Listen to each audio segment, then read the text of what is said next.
Bom dia a todos, o meu nome é Daniela Ferreira, estou aqui a convite da Associação de Yoga Integral de Portugal, pela minha mestre Swamini Tara, Beatriz Cachi.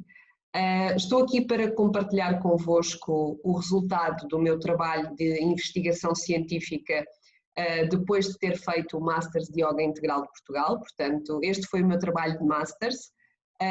O meu trabalho de Masters incidiu sobre a minha área também profissional, para além de ser professora de Yoga, sou engenheira do ambiente, portanto decidi juntar as duas áreas, portanto a ciência e o Yoga, e então trago-vos aqui hoje os princípios da ciência do Yoga, de forma a tentarmos desconstruir aquilo que realmente está por trás do Yoga e que nós sabemos porque fazemos Yoga, que nos faz bem e sentimos que nos faz bem. A ideia aqui é de alguma forma transmitir conhecimentos básicos que nos permitem falar com qualquer pessoa e explicar-lhe que o yoga não é uma ciência esotérica, não é nada que não seja palpável, é palpável e efetivamente existe fundamentação científica para os seus benefícios.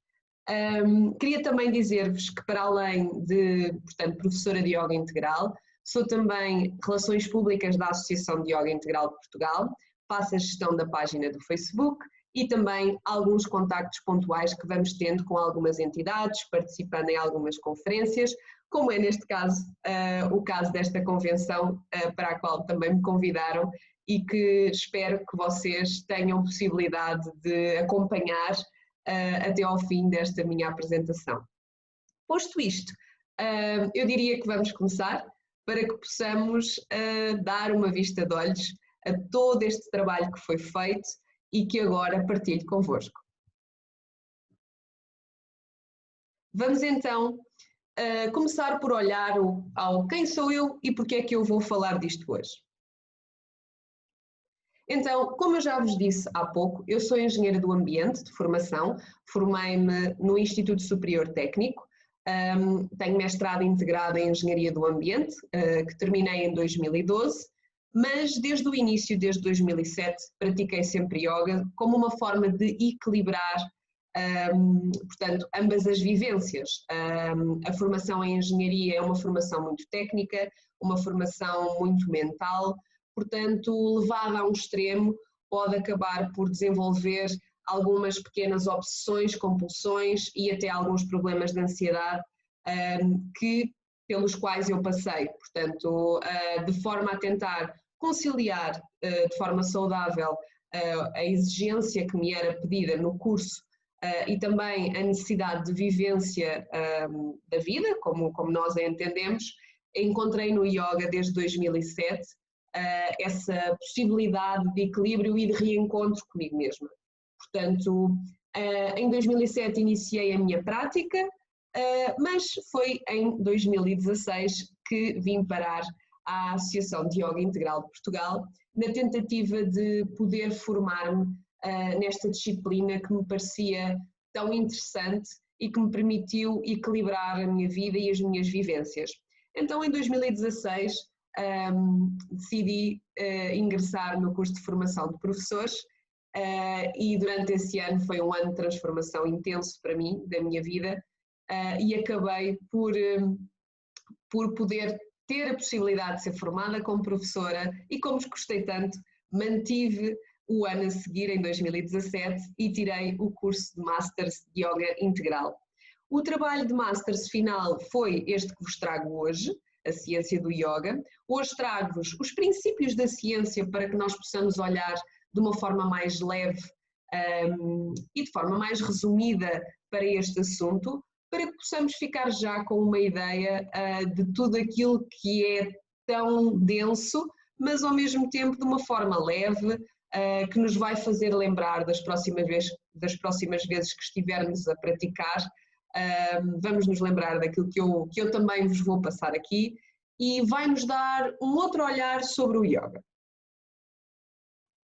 Então, como eu vos disse, uma das coisas que eu quero fazer é desmistificar o yoga. Isto porque não sei como é que é noutros países, mas em Portugal a imagem do yoga ainda está muito associada a algo esotérico, a algo demasiado pouco palpável, tangível. Portanto, é importante trazer à realidade e poder falar com as pessoas de forma concreta, mostrar-lhes quais é que são os benefícios, mas mais do que benefícios são esses, dar-lhes uma explicação que credibilize esses benefícios, portanto, que lhes permite perceber que, na verdade, aquilo que elas vão experimentar está enraizado na ciência e que a ciência explica isso, tal e qual como um médico explica antes de um procedimento cirúrgico como é que vai ser todo o processo.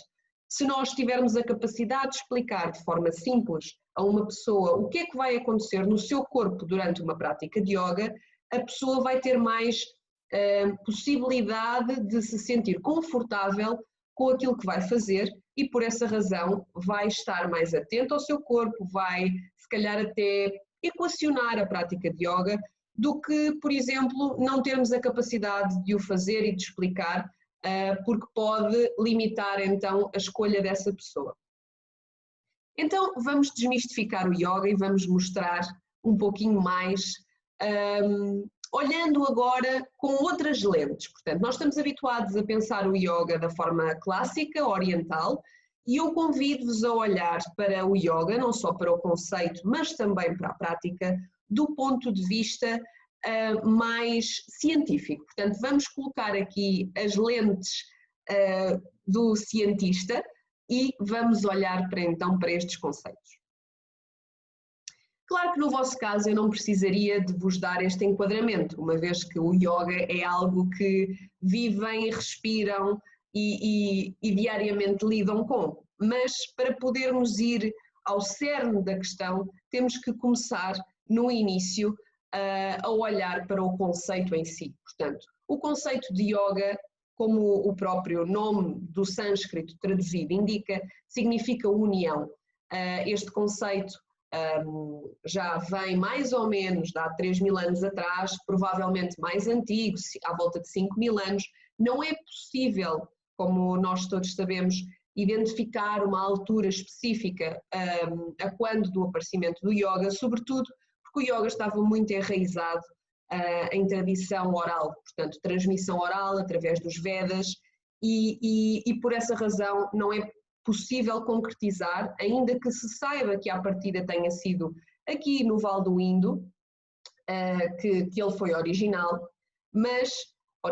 aliás, mas podemos olhar sempre para ele do ponto de vista daquilo que ele sempre foi e naquilo em que ele se teve que tornar, sobretudo no Ocidente, para que pudesse ser acomodado. Portanto, ele sempre teve esta perspectiva de filosofia com o objetivo de alcançar a plenitude e a serenidade, portanto, alcançar o samadhi. Mas nós sabemos que para o yoga ser de alguma forma consumido e poder ter sido de alguma forma penetrado na nossa cultura ocidental, ele teve que ser adaptado e começou-se a transformar em algo mais corporal, portanto a prática dos exercícios corporais começaram a ser desenvolvidos para que se pudesse incorporar através da prática essa própria filosofia. E esse é o ponto em que estamos atualmente. Portanto, atualmente nós sabemos que o yoga é uma disciplina de posturas biopsicofísicas que através do trabalho do corpo nos permite então levar a esse caminho de plenitude e de serenidade, alinhando corpo, mente e espírito num só, e esse é o ponto em que estamos atualmente. Mas, como vos tinha dito, nós vamos procurar olhar para o yoga não como temos visto até então, portanto, com esta pequenina perspectiva mais oriental, e eu convido-vos a olhar para o yoga através das tais lentes do cientista. Como é que vamos fazer isto? Para olharmos através destas lentes do cientista, nós temos que olhar para conceitos-chave. Portanto, quais é que são os conceitos-chave que nós não vamos poder perder de vista e que vamos ter que ter sempre em mente quando estamos a olhar para o yoga como algo científico? Temos estes 5 primeiros conceitos base, princípios base, que não nos podemos nunca esquecer. O principal é o corpo-mente.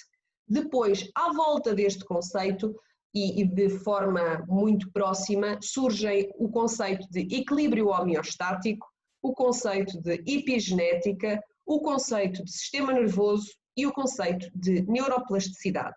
Portanto, Com base nestes 5 conceitos, nós conseguimos completamente mudar a perspectiva e a visão do yoga, orientando para uma visão mais científica. E atenção que a visão científica não é uma visão desprovida de espiritualidade, é uma visão concreta, humana e até bastante espiritual na medida em que olhamos para o sistema como um todo. Portanto, não estamos a tirar aqui uma perspectiva de conexão com aquilo que é interior, mas estamos até a olhar para o nosso interior, perceber como é que ele funciona e não nos deixamos de maravilhar com a forma como tudo isto está montado.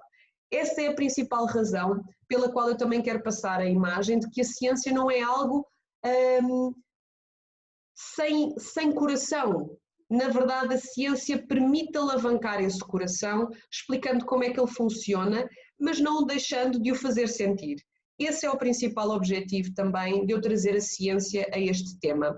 Não quero cortar algo para que se olhe só para o seu funcionamento, quero também dar-vos a possibilidade de perceber como é que as coisas funcionam, como é que nós podemos entender não só a parte externa, como também a parte interna, do ponto de vista mesmo até biológico, bioneurológico, por exemplo. Então vamos olhar aqui para estes princípios base que não podemos perder de vista. Eu diria que o primeiro conceito mais fundamental que temos que ter em conta é o conceito de corpo-mente.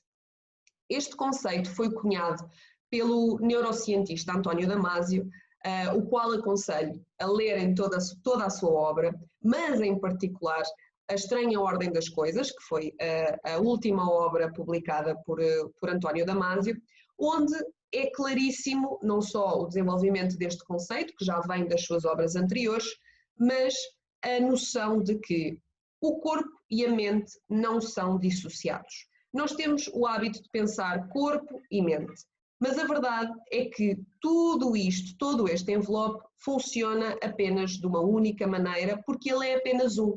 E aqui, mais uma vez, voltamos à questão do conceito de união do yoga. Ou seja, o yoga procura unir corpo, mente e espírito. E aquilo que vem o neurocientista António Damasio dizer é que, na prática, essa união existe. Essa união é aquilo que existe. Não há separação. E é por essa razão que nós sabemos que quando estamos mais cansados mentalmente, o corpo também se cansa. Ou quando estamos mais enérgicos, mais claros mentais, o corpo também se expande e está mais disponível para a vida. Porque é só um. Portanto, nós temos que deixar de pensar no yoga como um exercício corporal, porque na prática ele é um exercício corpo-mental.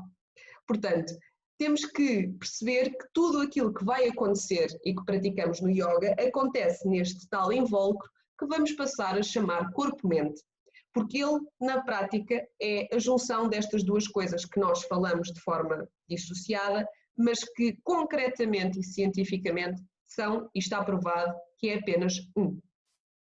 Depois de olharmos então para tudo isto como só um, portanto corpo-mente, nós percebemos que tudo aquilo que nós fazemos através de nós e aqui, e que nos fazem de fora para dentro, afeta parte de cima e parte de baixo, se quisermos separar para podermos compreender, portanto, a mente e o corpo.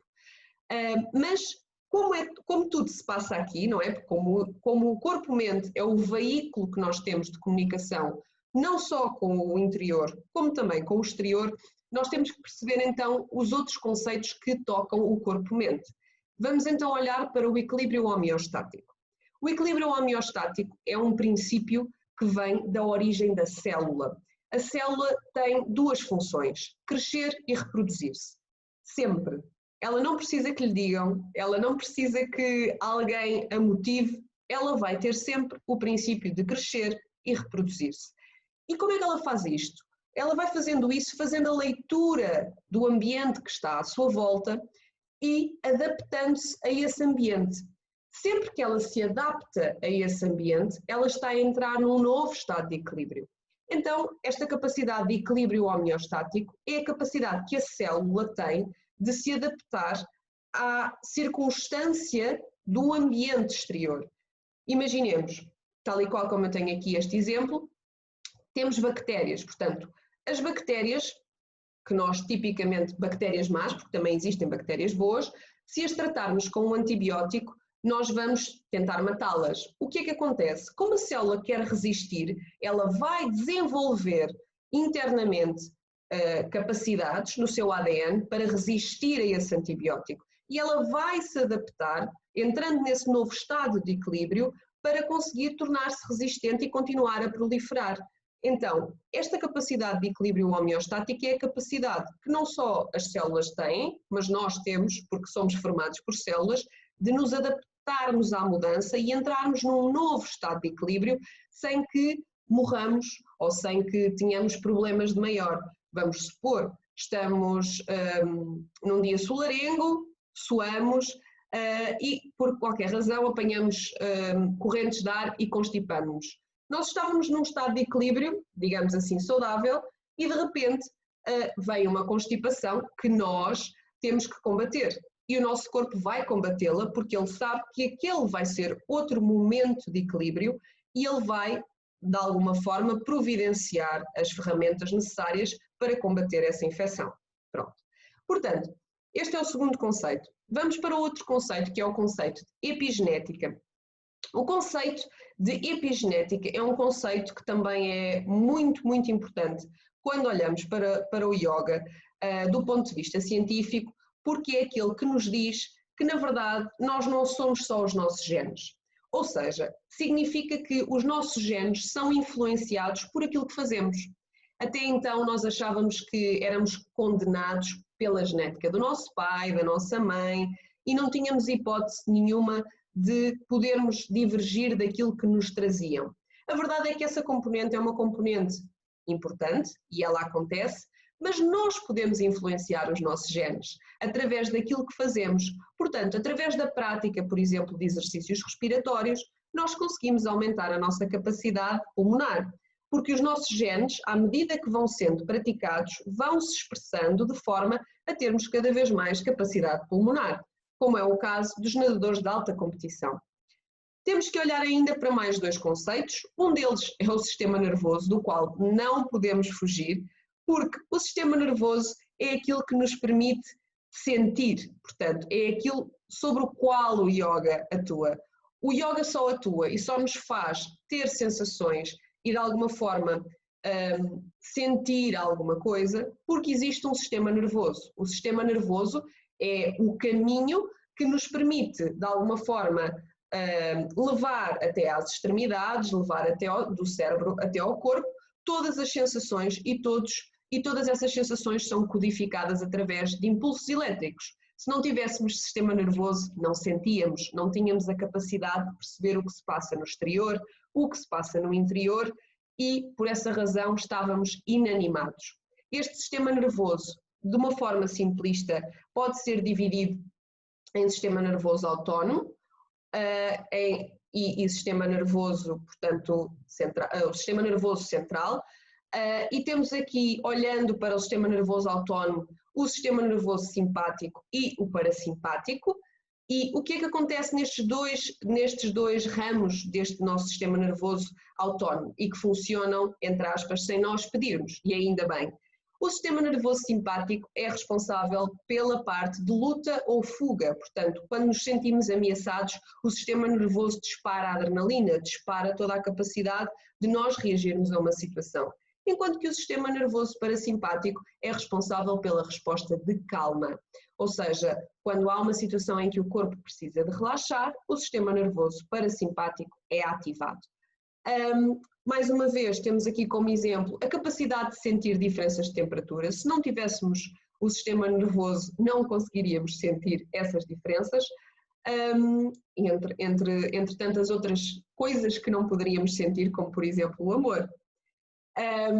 Passando então agora para o último conceito e princípio base, que é importantíssimo nós termos em consideração, temos aqui o conceito de neuroplasticidade. Até aos anos 60, início dos anos 60, acreditava-se que os neurónios não se replicavam, portanto que o cérebro não tinha capacidade de recuperar, não tinha capacidade de aprender novas coisas e tinha a tendência de, à medida que o tempo passava, começar a perder cada vez mais faculdades. Entretanto, começou-se a perceber, por uma questão médica, quando de alguma forma existiam situações de AVC em que a pessoa recuperava a fala, recuperava a memória, percebeu-se que então o cérebro devia ter alguma capacidade de regeneração. E foi nesse momento que o conceito de neuroplasticidade se desenvolveu, sendo que esta capacidade de neuroplasticidade permite o quê? Permite que o cérebro aprenda até ao fim.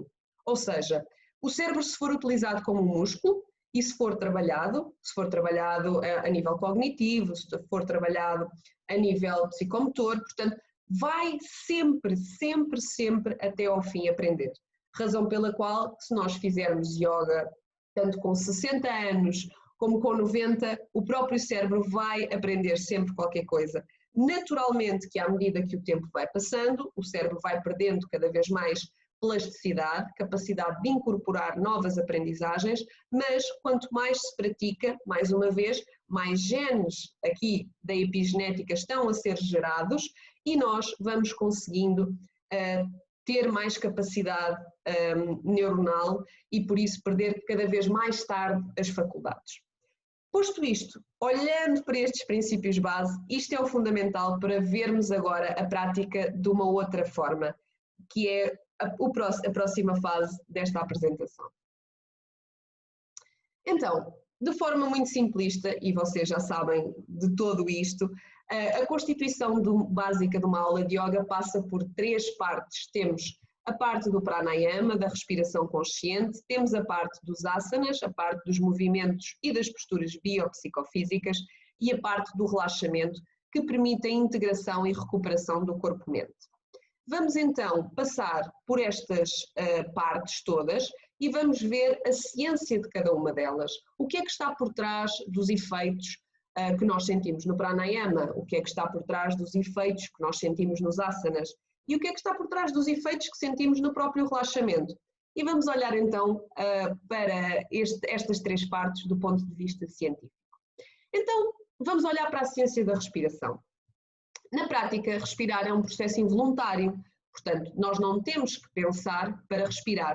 E ainda bem, porque senão tínhamos mais uma coisa na nossa lista para pensar, tenho que respirar. Ia ser difícil. Portanto, este processo involuntário permite ao corpo a obtenção de oxigênio que se converte em energia e alimenta as nossas células.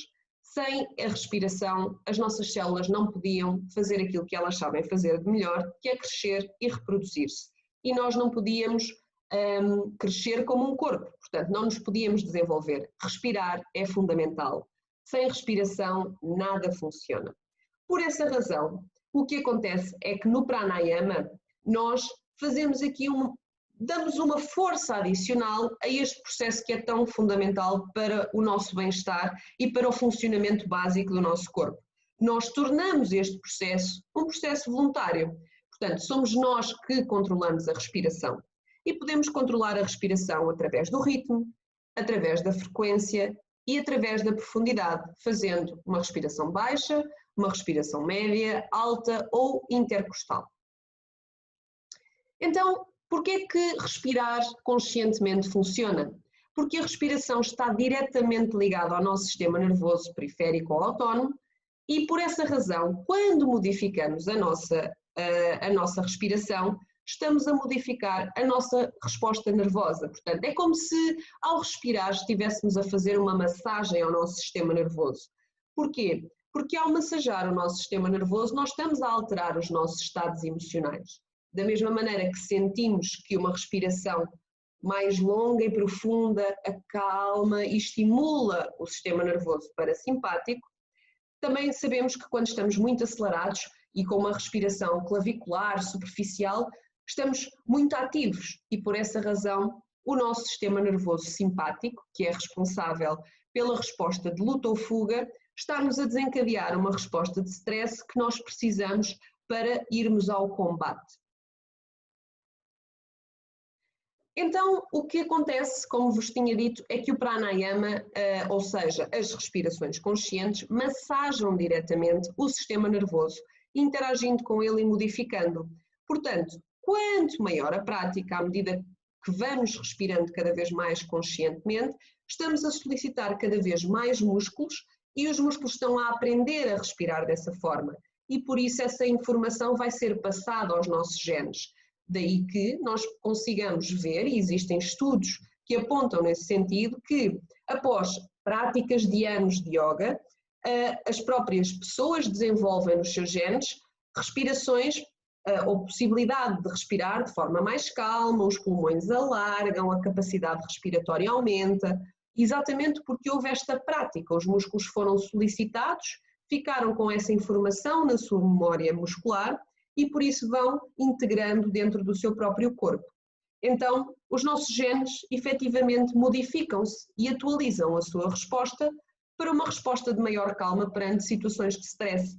Ou seja, à medida que vamos trabalhando o pranayama, tornamos-nos mais calmos na reação às emoções, na reação às situações de stress e podemos efetivamente, de uma forma prática e pragmática, passar e transmitir essa genética às gerações seguintes.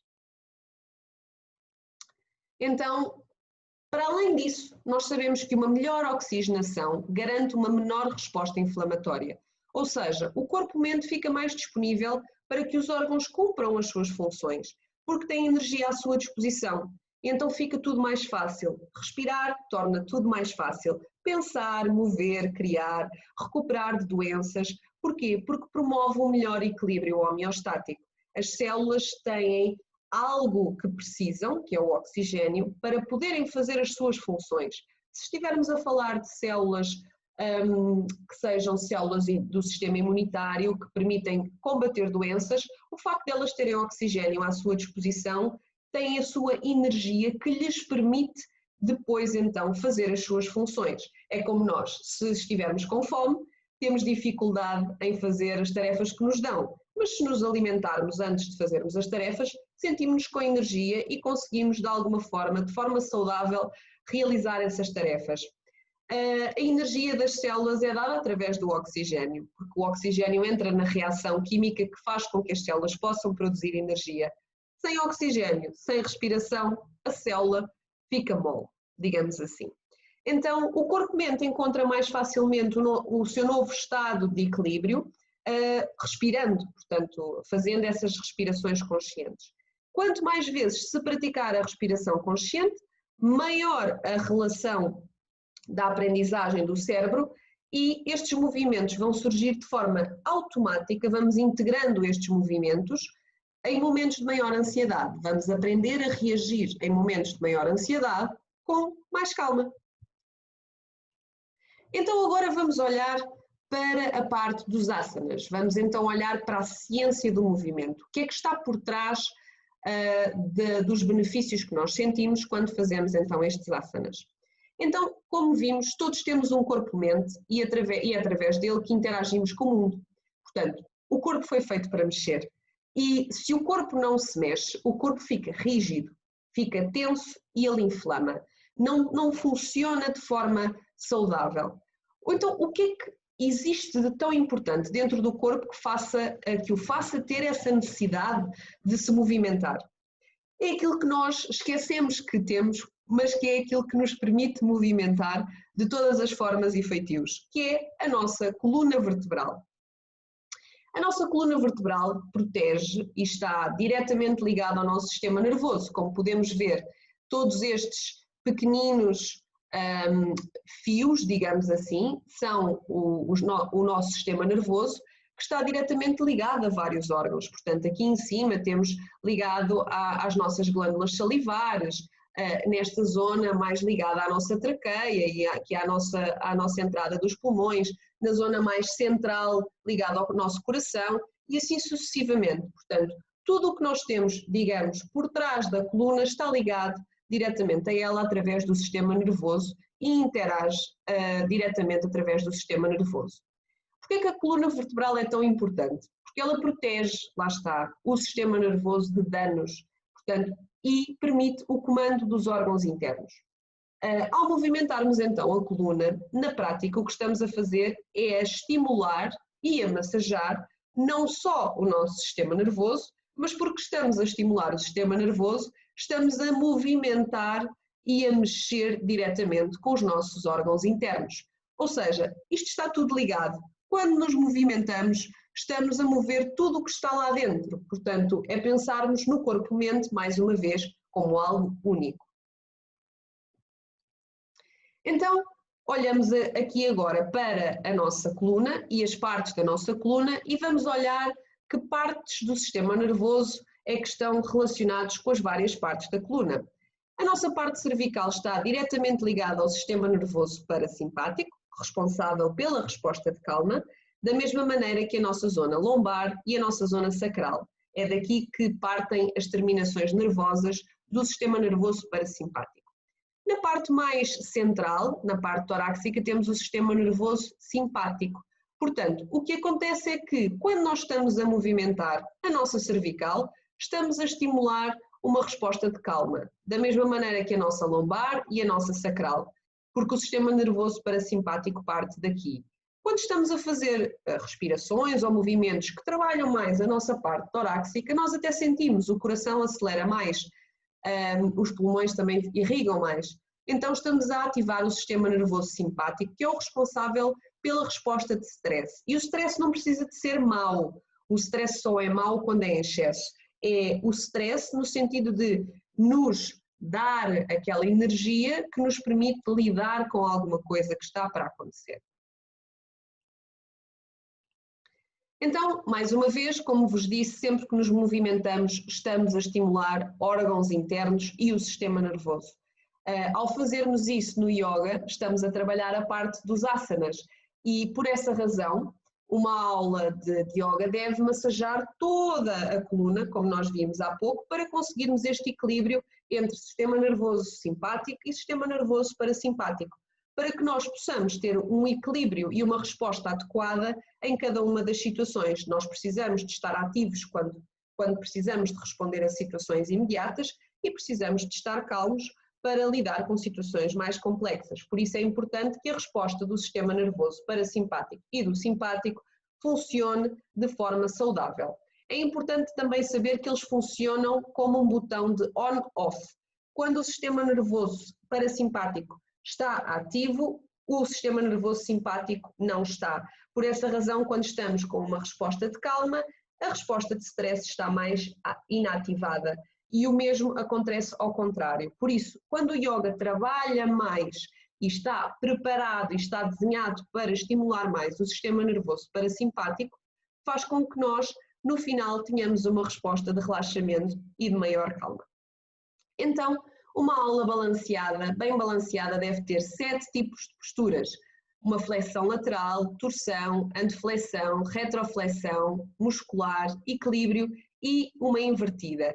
Exatamente para que nós possamos trabalhar o corpo como um todo, trabalhar a coluna vertebral como um todo e não deixar nada de fora, para estimularmos o sistema nervoso da melhor forma e fazer com que ele esteja saudável. Temos aqui alguns exemplos, como nós conhecemos da nossa prática, dessas posturas. Mas estamos quase a chegar também aqui ao fim e por essa razão, quando nos movimentamos, a seguir temos que parar. Exatamente porque sabemos que o universo é feito de equilíbrios e que uma grande agitação deve seguir-se uma diminuição da agitação para que tudo possa funcionar de forma harmónica. Então vamos agora olhar para a ciência da paragem, ou seja, para a ciência do relaxamento. Então, como eu vos disse, depois de nos movimentarmos é preciso saber parar. Porquê? Porque para os músculos continuarem a funcionar bem, qualquer que seja o músculo, eles precisam de relaxar e voltar à sua forma natural e ao seu comprimento. Portanto, todos os músculos que foram solicitados agora precisam de relaxar, portanto, precisam de se reduzir a sua tensão muscular, reduzir a acumulação de ácido lático nos músculos e permitir o realinhamento das próprias fibras musculares. Portanto, estivemos em tensão e agora é a altura deles poderem relaxar. Isto porquê? Porque uma tensão muscular, como já vimos, isto funciona corpo-mente, é um só, portanto, se estivermos com o corpo todo tenso, estamos a também trazer tensão à mente. E se estivermos com a mente tensa, o corpo também vai sentir essa própria tensão. Então o relaxamento vai servir para quê? Ou vai ser o quê? Vai ser o alívio que resulta da redução dessas tensões. Então, esta paragem pode ser feita através de relaxamentos do tipo Body Awareness, ou seja, consciência corporal, e o que é que vai fazer este Body Awareness? Nós vamos passando devagarinho por todas as partes do nosso corpo, de forma guiada, e isto aumenta as capacidades de proprioceção ou sinestesia, aumenta a consciência espacial do corpo e de interoceção, da percepção do estado interno do corpo. À medida que vamos praticando este relaxamento, vamos conseguindo aumentar estas capacidades. Por isso, esta dinâmica permite um relaxamento progressivo do corpo-mente e obriga a um abandono do corpo no plano horizontal e a conviver com as sensações que resultam desse abandono. E percebemos que sobrevivemos se nos abandonarmos ao chão. Porquê é que isto funciona? Porque os benefícios são múltiplos. Aliviam a fadiga muscular e mental, a regeneração muscular permite acontecer, ficamos com uma maior autoconsciência do corpo-mente, existem melhorias na qualidade do sono porque o corpo se permite abandonar, por isso consegue relaxar mais e gera também um aumento de criatividade. Portanto, na prática, o que é que nós podemos fazer em termos de resumo, olhando para a ciência do yoga? Podemos concluir que o yoga é, na prática, um desbloqueio de todo o corpo. Portanto, trabalhando a parte da respiração, trabalhando a parte corporal e trabalhando a parte do relaxamento, o yoga permite desbloquear o corpo-mente. Esse conceito que não nos podemos esquecer, perceber que a união existe dentro de nós, dentro deste envelope, não é só um corpo, não é uma mente, é um corpo-mente em conjunto que o yoga trabalha de forma completa, de forma holística e que permite desbloquear todas as tensões e fazer com que o corpo seja mais saudável. Portanto, esta era a imagem que eu vos queria trazer, tal e qual como temos as barragens quando abrem as comportas, o yoga permite abrir-nos ao mundo exterior e ao mesmo tempo ao mundo interior, e queria que vocês tivessem esta ideia de base, digamos assim, da ciência do yoga. Se tiverem algumas dúvidas ou questões, podem enviar-me então um e-mail para este e-mail, eu estou à vossa disposição para vos esclarecer. É importante dizer que não se pode dizer tudo numa apresentação como esta, é muito pouco tempo para se explicar coisas tão complexas, mas eu espero que vos tenha de alguma forma dado uma ideia um pouquinho genérica, mas que vos permite já olhar para o yoga do ponto de vista científico, mas estejam completamente à vontade, enviem as vossas perguntas e questões, podem enviá-las em português, em inglês, em espanhol também podem enviar, que eu tento utilizar o Google Translate. Estejam à vontade, eu estou disponível para vos explicar tudo. Se quiserem também o trabalho original, tenho a certeza que não há qualquer questão, eu posso partilhar convosco. E posto isto, queria-vos agradecer por terem estado desse lado, por terem acompanhado esta sessão. Espero muito sinceramente que possa ter sido útil, que vos possa dar uma ideia do que a ciência por trás do yoga é, e lembrar-vos também que podem sempre consultar vários sites de artigos científicos. Um deles, que é o meu preferido, é o Science Direct. Podem pesquisar pela keyword yoga e perceber a quantidade enorme de artigos científicos que já existem sobre yoga, sobre os seus benefícios e sobre tudo aquilo que nós falámos, às vezes com uma linguagem um bocadinho mais complicada, mas se tiverem interesse em algum artigo, por favor, comuniquem-me, eu depois tento fazer-vos chegar esse artigo. Os artigos normalmente são pagos, mas eu vou tentar aceder a eles, uma vez que ainda tenho ligações diretas com o técnico, portanto tenho a possibilidade, como trabalhei em investigação científica, tenho a possibilidade de ter acesso a esse repositório. Portanto, digam-me qual é o artigo que vocês querem e eu tento fornecer-vos esse artigo. Portanto, fico à vossa completa disposição. Espero genuinamente que tenham gostado desta apresentação e deixo-vos agora os contactos aqui da Associação de Yoga Integral de Portugal. Tem aqui o nosso site e também tem o nosso Facebook, que, como eu já vos disse, é alimentado por mim em termos de conteúdos. Podem consultar todo o nosso trabalho nestas duas plataformas e sempre que tenham alguma questão, alguma dúvida, podem contactar-me diretamente. Se tiverem alguma ideia também, por favor, contactem-nos diretamente para que possamos juntos trabalhar. Estamos numa era que nos vai permitir juntar cada vez mais as várias partes do mundo, portanto, hoje em dia torna-se cada vez mais fácil chegarmos à Argentina, chegarmos a Londres, chegarmos à África do Sul. Temos essa possibilidade e exatamente por termos essa possibilidade, eu acredito que nós vamos começar a construir, se não estamos já a construir um mundo melhor, um mundo mais global, onde a individualidade de cada um possa contribuir para um bem maior e para que todos os seres, sem exceção, possam encontrar aquilo que nós mais precisamos, que é a paz. Obrigada.